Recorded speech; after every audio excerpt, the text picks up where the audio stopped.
Quick video here, folks. I know you probably want to listen to some of that music a little bit longer, but I'm sorry to disappoint.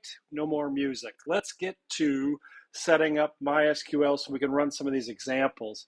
Up here in the terminal, you'll see that I'm in a directory that has the MySQL Docker Compose file on it. I have Docker running, so PS and grepping for Docker.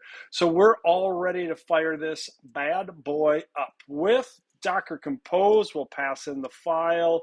And actually, I don't want to bring it down. I want to bring it up, and we'll put it in daemon mode. So after firing this up, we will fire in.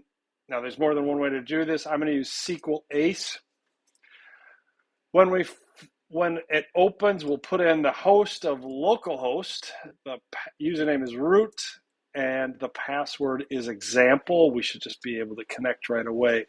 We're going to create a new database. Let's call this database Superglue. Why? Why not? And with that Superglue database, we're going to import a CSV file to create a table. So where I'm running this, I have a baby names CSV file. I'll click that.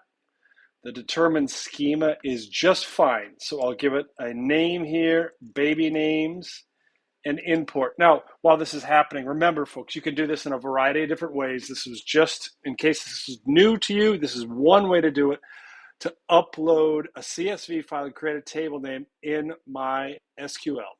So there you go. We're now ready to start running through some code examples. Hope you enjoyed it. We'll talk to you later. Maybe. Not sure. Hopefully.